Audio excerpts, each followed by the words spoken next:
Hi guys, and welcome back to my channel, or welcome if you're new here. So my channel is mainly about fashion, beauty, lifestyle, and I had VSG surgery, which is the gastric sleeve, in January of this year. So January 29th, 2024 was my surgery date. So I have been bringing you videos about my surgery and surgery updates. So that is what we're talking about today.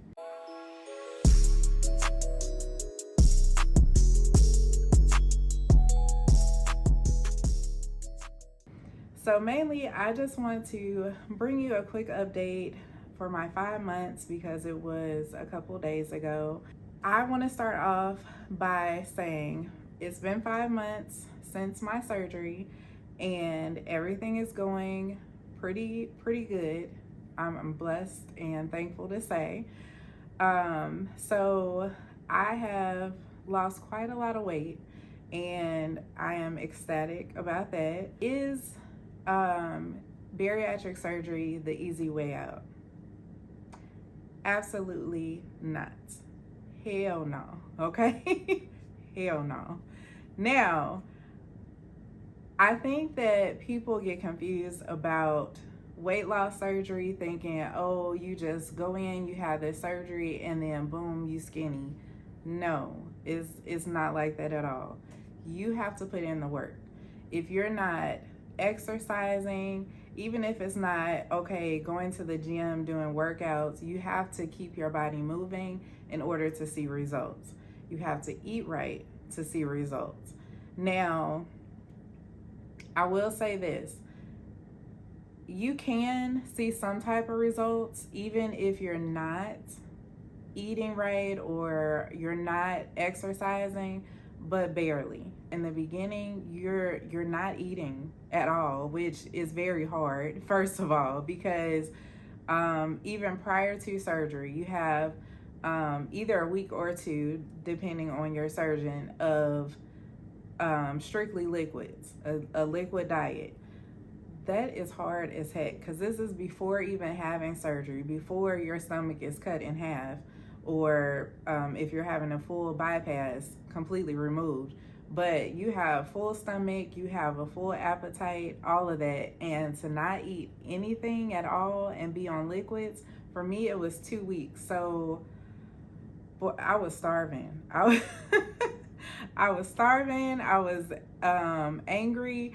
I mean, granted, it went a lot better than I thought it would be because I thought that I'm just gonna be snapping at people, and I wasn't.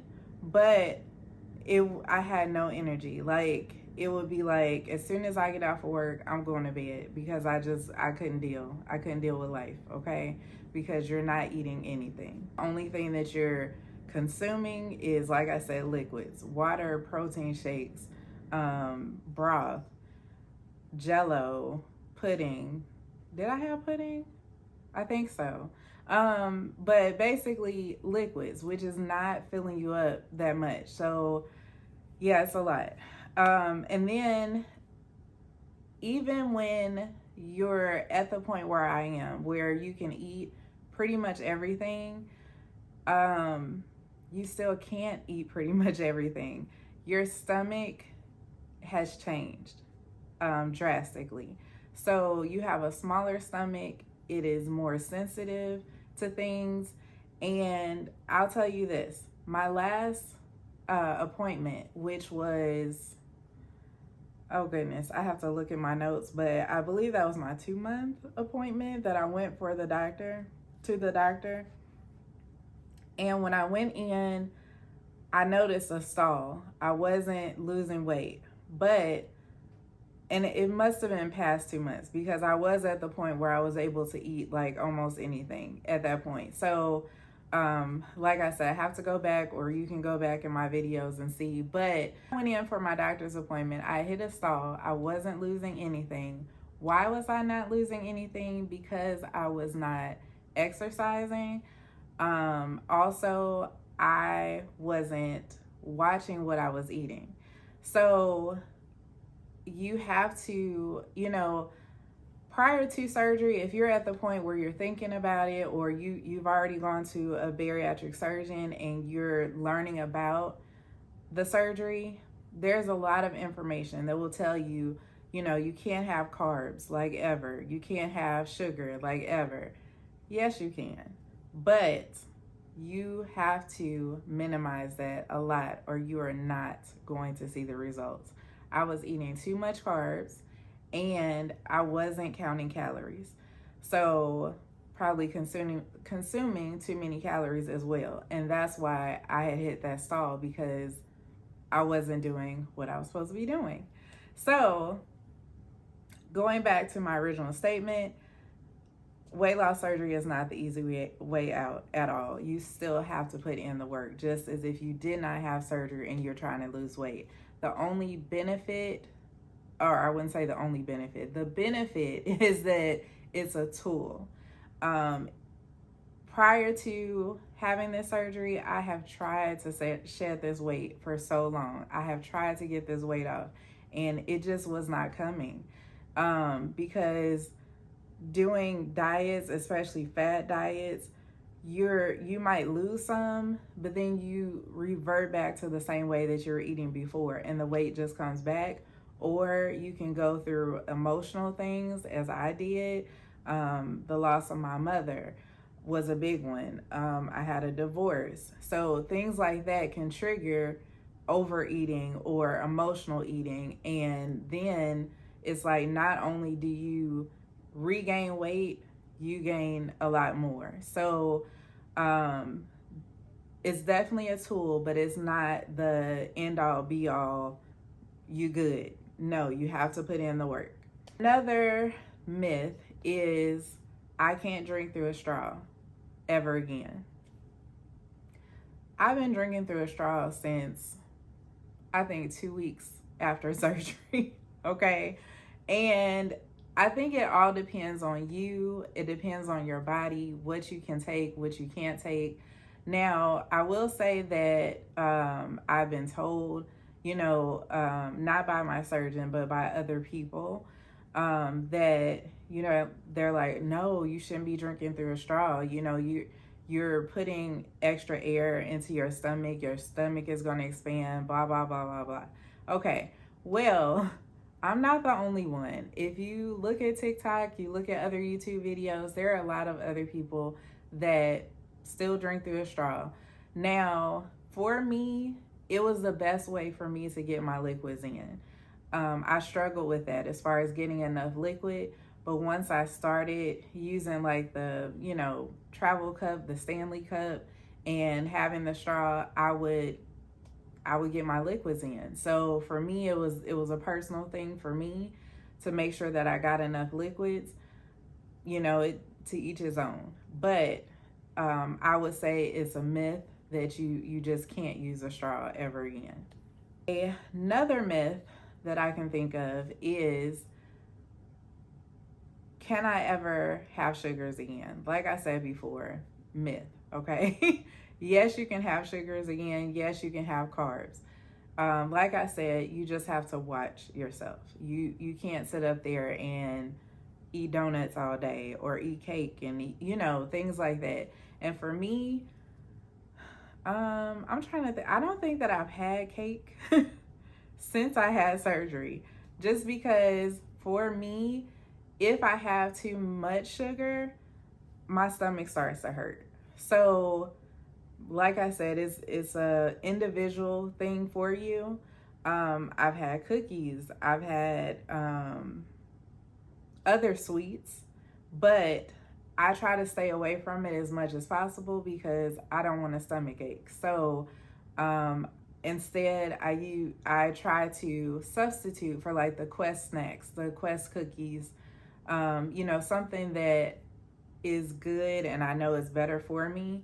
I know some people will substitute like the low sugar or low carb snacks, and that's something as well.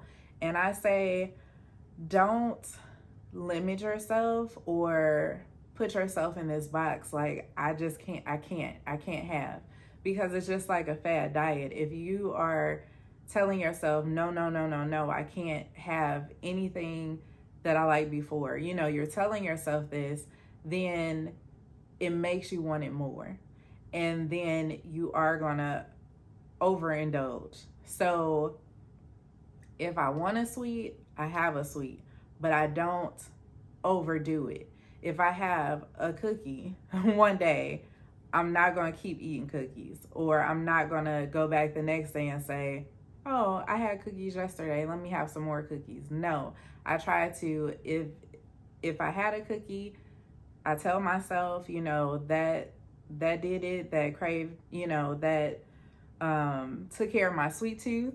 So I'm good, So it's a lot of mental that goes in as well. You have to kind of talk to yourself, not out loud, but kind of tell yourself, stop doing this, or only have a little, or do, things like that. Another thing that is a myth is, well, I wouldn't say it's a myth. I would say I don't do it, which is the whole chewing, is it 30 times? Chew everything 30 times or something like that. I don't even remember the number because obviously I don't do it. I eat. The end. So does that make me full faster? It might. I don't know.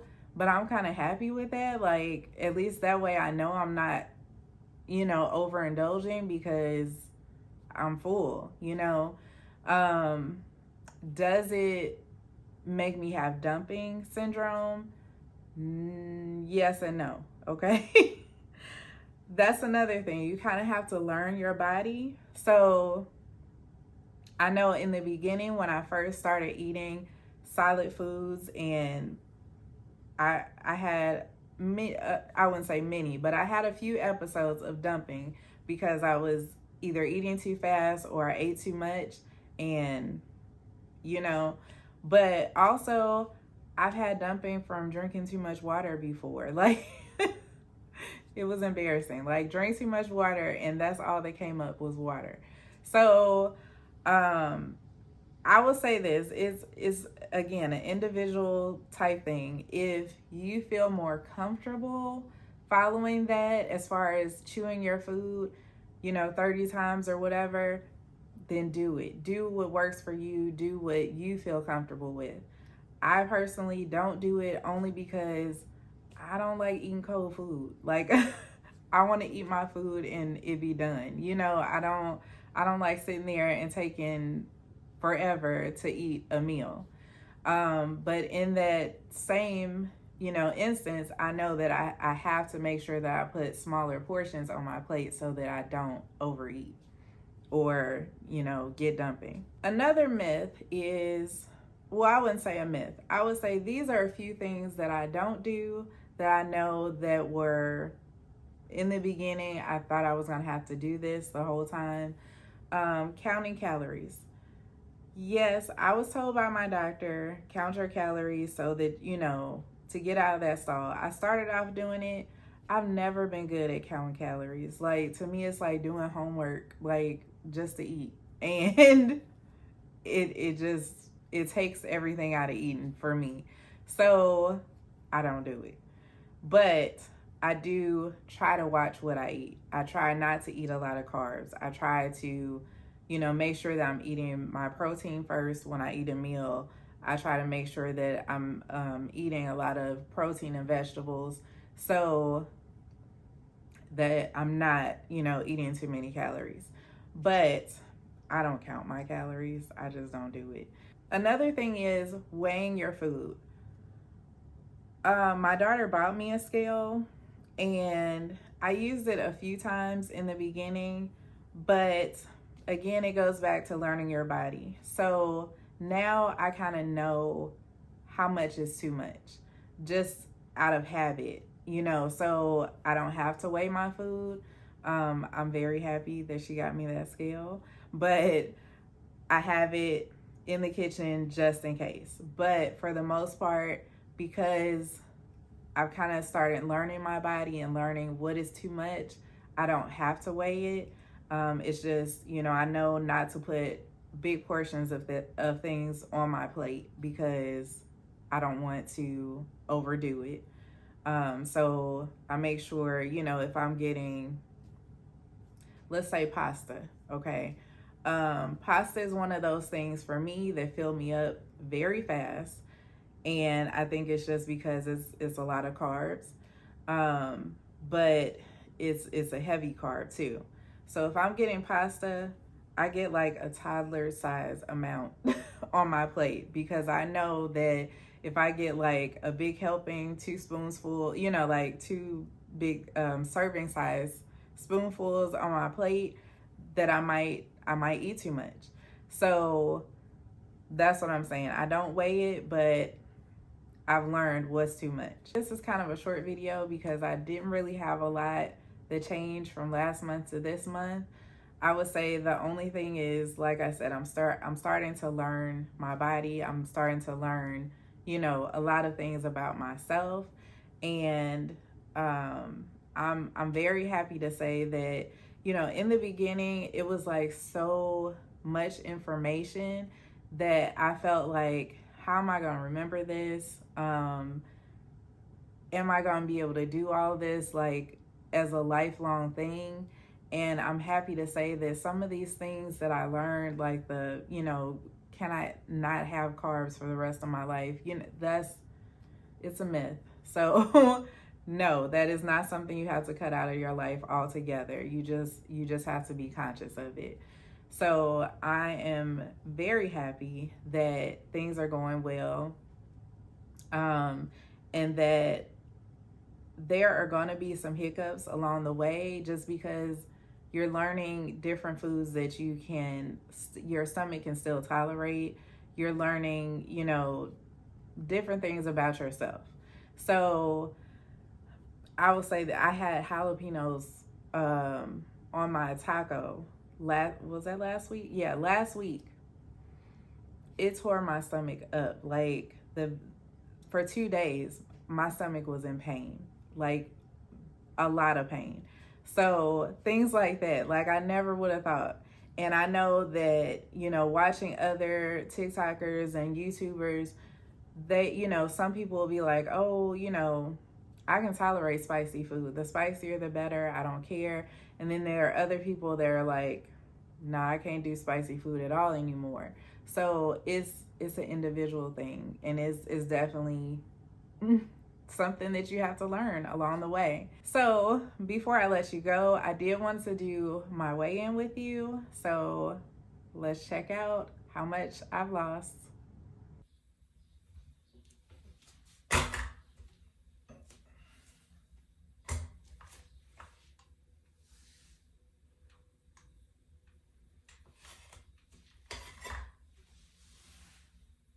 So as you can see, 8 pounds. I have been consistently losing 8 pounds for the past few months. Actually, I guess about 4 months.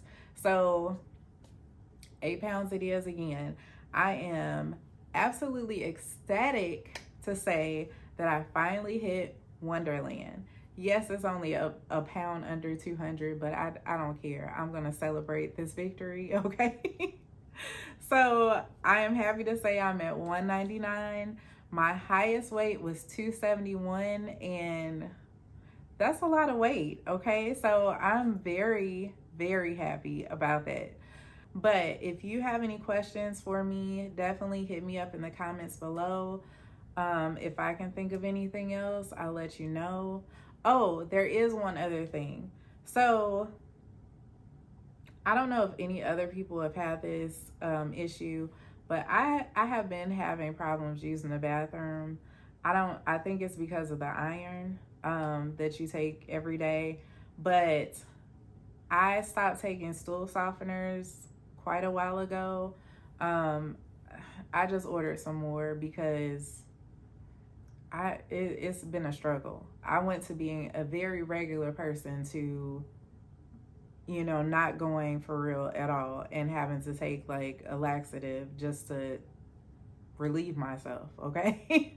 But that's something that I have ordered, so I will say that's something to, I guess not look forward to, but yeah.